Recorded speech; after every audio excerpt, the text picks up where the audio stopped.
Pidato Ketua Umum PDI Perjuangan Megawati Soekarno Putri menekankan bahwa Partai Banteng akan menjadi partai penyeimbang. Pidato ini disampaikan tepat 1 hari pasca Sekjen Demisioner PDIP Hasto Kristianto bebas dari rutan KPK setelah mendapatkan amnesti dari Presiden Prabowo Subianto. Lalu apakah ini tanda bahwa PDIP sudah melunak dalam masa pemerintahan Prabowo? Kita akan bahas malam hari ini bersama Yunarto Wijaya, Direktur Eksekutif Carta Politika Indonesia.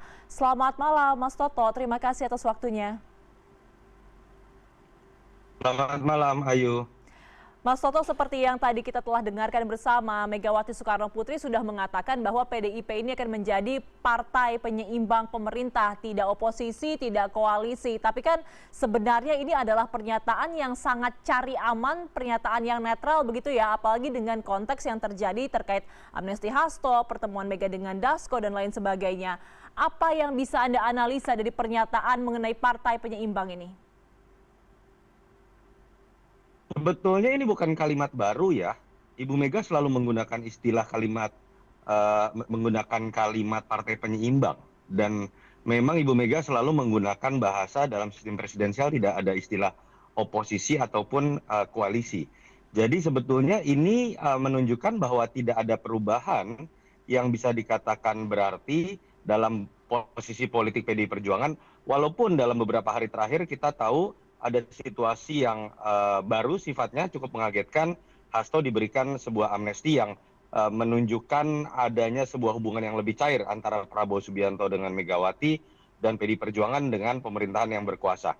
Dan kalau kita lihat tapi apakah artinya tidak ada makna pemberian amnesti ini, saya pikir tetap ada. Paling tidak ketika kalau kemudian situasi kemarin Hasto misalnya menjadi korban kriminalisasi politik, lalu kemudian dibiarkan begitu saja oleh Presiden, vonis yang dianggap katakanlah berbau politik, tentu saja posisi PDI Perjuangan dalam konteks sebagai penyeimbang, nuansanya akan lebih subjektif. Bukan hanya dalam konteks kebijakan yang jelek akan dikritik, tapi ada nuansa dendam sejarah politik di situ. Nah, paling tidak dengan situasi sekarang, saya berharap bahwa PDI Perjuangan bisa menjadi penyeimbang di luar koalisi pemerintahan, tapi betul-betul fokus pada aspek-aspek kebijakan dan bukan pada dendam politik. Dan kalau kita lihat apakah pilihan ini tepat, buat demokrasi menurut saya pilihan ini tepat. Satu, tetap akan ada check and balances walaupun suaranya jauh lebih kecil dibandingkan dengan barisan koalisi. Buat Pak Prabowo juga menurut saya ini kabar baik. Image Pak Prabowo kalau semua partai masuk mendukung itu malah jelek, seakan-akan demokrasi telah mati. Yang ketiga, terakhir menurut saya, makna dari amnesti ini sendiri akhirnya juga menjadi positif. Kalau amnesti ini kemudian diikuti oleh PDI Perjuangan masuk dalam barisan koalisi, dibagi kursi menteri, artinya amnesti malah terbukti menjadi bagian dari politik dagang sapi atau bagian dari transaksi politik. Jadi menurut saya ini pilihan yang tepat baik buat PDI Perjuangan, Pak Prabowo, ataupun buat demokrasi itu sendiri.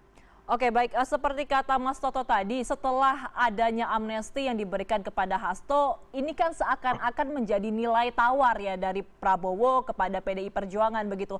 Tapi dengan posisi sebagai partai penyeimbang, seberapa nantinya PDIP ini bisa menjadi partai yang benar-benar netral, objektif untuk melihat kebijakan dari pemerintah? Karena kita tahu sekarang di parlemen sendiri hampir semua partai adalah partai koalisi atau mendukung pemerintahan.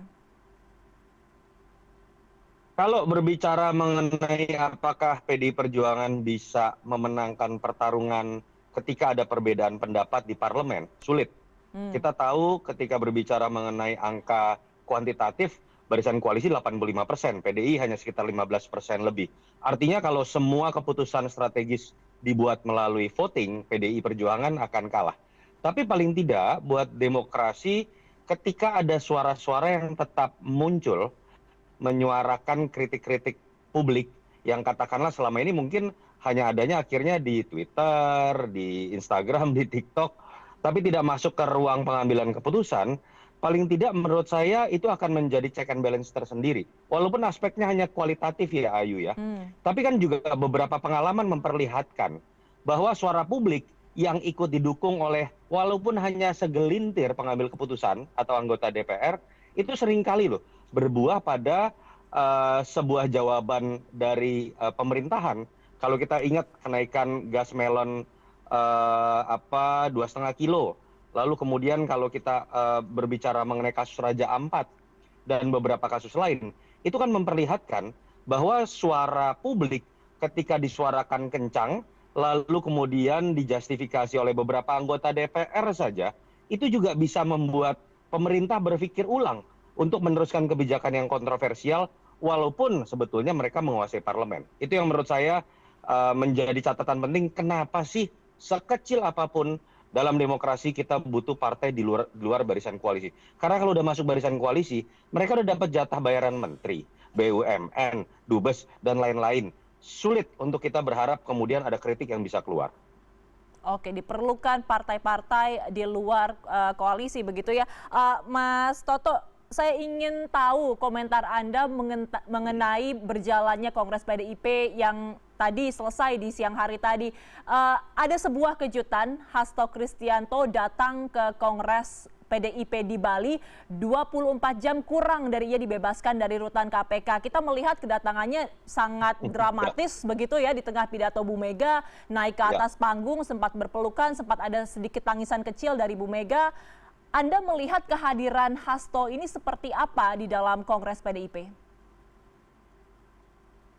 Ya, pertama ini bisa dimaknai sebuah tafsir kalau dilihat dari si timeline ya. Jangan-jangan memang apa yang kemudian dikonversikan oleh Bang Dasko, Menkumham, dengan memilih tanggal di akhir Juli, sehari sebelum Kongres, ya berarti memang ada sesuatu yang sudah direncanakan, dan puncaknya adalah seakan-akan memberikan hadiah kepada PDI Perjuangan. Bahwa ketika Kongres dilakukan, amnesti sudah keluar, dan mantan sekjennya bisa bahkan hadir di saat Kongres.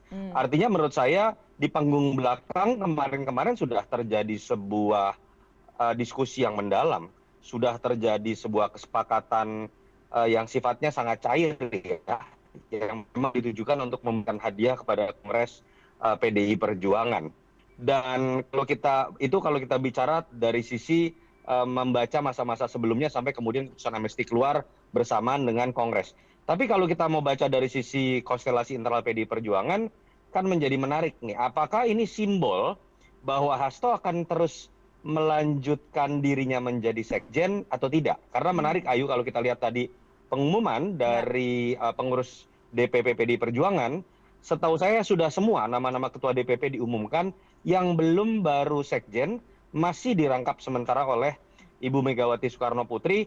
Kalau mau berspekulasi, bukan tidak mungkin Hasto akan meneruskan fungsi kesekjenannya. Atau kalau kita berbicara mengenai nama-nama lain ya, sempat ada muncul nama seperti Oli Dondo Kambe, Ahmad Baskara, Pramono Anung, muncul juga sebagai nama kejutan. Kalau mau dikerucutkan, menurut saya pilihannya mungkin ada pada entah Hasto untuk meneruskan posisi sekjennya ketika dia sudah keluar, atau kemudian akan muncul nama yang bisa dianggap mewakili banyak faksi yang ada di PDI Perjuangan, atau nama ini cenderung lebih bisa diterima juga oleh pemerintahan Prabowo Gibran. Kalau ditanya siapa ya saya harus menyebutkan di situ mungkin bisa muncul nama Pramono Anung, walaupun hambatannya dengan kesibukan sebagai Gubernur DKI tidak mudah merangkap jabatan sebagai sekjen. Oke, tapi pertanyaan selanjutnya Mas Toto, kenapa Bu Mega ini memutuskan untuk posisi sekjen dirangkap jabatan dulu saja, tidak langsung menunjuk kadernya atau menunjuk Hasto begitu, karena kan memang sudah bisa hadir hari ini di Kongres PDIP. Apakah sebenarnya ada pertimbangan-pertimbangan lain yang harus diperhatikan dalam penunjukan sekjen?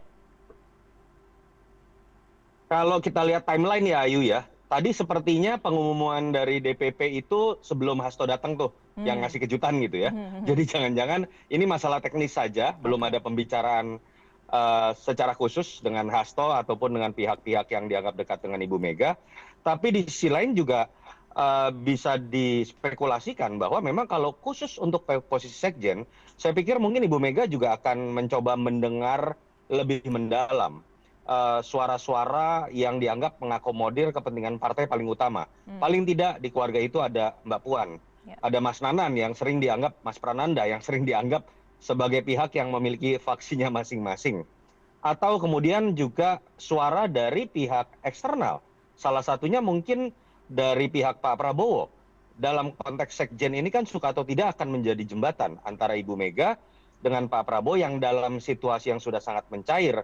Alangkah baiknya memang hal-hal seperti ini akan berujung pada terpilihnya sekjen yang juga bisa membantu jembatan komunikasi ini terus berlanjut. Karena suka atau tidak, Ayu, walaupun terlihat sudah sangat cair, orang bertanya jangan-jangan nanti akan bersatu kembali, tapi tembok penghalang itu masih ada selama masih ada kekuatan politik Jokowi dalam pemerintahan Prabowo Gibran, dan selama Gibran masih menjadi wapres, ya tentu saja tembok penghalang itu mungkin secara psikologis masih dilihat ada. Nah, menarik Mas Toto, ini terkait juga dengan hal yang ingin saya tanyakan selanjutnya. Bagaimanapun juga bebasnya Hasto Kristianto setelah mendapatkan amnesti dari Presiden Prabowo Subianto ini banyak sekali yang mengaitkan dengan hubungan antara Jokowi dan Prabowo. Kita mengingat bahwa Jokowi memiliki sejarah yang kurang baik terakhir dengan PDIP dan juga dengan Hasto. Begitu banyak sekali yang mengatakan bahwa ini adalah sinyal-sinyal retaknya hubungan Prabowo dan Jokowi. Anda melihatnya demikian atau tidak? Iya, memang kalau dilihat dari sisi persepsi ya, ketika kemudian kasus dari Tom Lembong dan Hasto ini dianggap bernuansa politik, dua pihak kan yang kemudian sering dispekulasikan terlibat dalam intervensi kekuasaan. Yang pertama tentu saja Presiden Prabowo sendiri karena dianggap sangat berkuasa. Yang kedua yang dianggap walaupun sudah mantan tapi masih memiliki kekuasaan dan dikaitkan dengan sejarah masa lalu politik dengan Tom Lembong sempat sangat dekat tapi kemudian berhadapan-hadapan. Dengan Hasto juga dulu sangat dekat lalu kemudian berhadapan-hadapan. Orang berspekulasi apa ada dendam politik dan apakah Jokowi kemudian masih berkuasa di situ. Nah, dengan adanya keputusan yang diambil oleh Presiden dengan haknya sebagai kepala negara memberikan pengampunan lewat amnesti dan abolisi, Prabowo kemudian malah dilihat sebagai seorang hero. Dan kemudian orang malah mengkaitkan ini dengan, oh berarti kemudian Prabowo ingin memberikan sebuah simbol atau sebuah kode bahwa saya tidak ada dalam posisi politik yang bisa diatur-atur termasuk oleh mantan presiden. Terus terang ton negatif sekarang bermuaranya pada Pak Jokowi. Walaupun Ayu, kalau saya dari awal melihat dengan semua informasi gosip yang ada, saya melihat karakteristik Prabowo dari awal memang nggak bisa diintervensi oleh Jokowi. Karakternya terlalu kuat. Bisa dilihat dari apa sih Ayu, bukan dari pidato-pidatonya atau cara penghormatan terhadap Jokowi ketika bertemu, tapi dari kebijakan. Kalau kita lihat, Ayu, kebijakan yang dilakukan oleh Prabowo memang betul sesuai dengan apa yang menjadi pemikirannya selama ini. Berbeda dengan apa yang menjadi mindset seorang Jokowi. Dari situ saja menurut saya sudah bisa terlihat bahwa secara substansi Prabowo orang yang nggak bisa diganggu termasuk oleh Jokowi. Dan keputusan politik pada amnesti dan abolisi menurut saya mempertegas hal itu. Oke, kita akan melihat kira-kira bagaimana jalannya roda pemerintahan ke depan. Apakah hari ini akan mempengaruhi secara signifikan peta politik hingga 5 tahun ke depan di pemilu selanjutnya? Kita akan lihat bersama. Terima kasih telah bergabung bersama kami, Mas Toto Yunarto Wijaya, Direktur Eksekutif Carta Politika Indonesia. Selamat malam, Mas Toto. Terima kasih, Ayu. Selamat malam.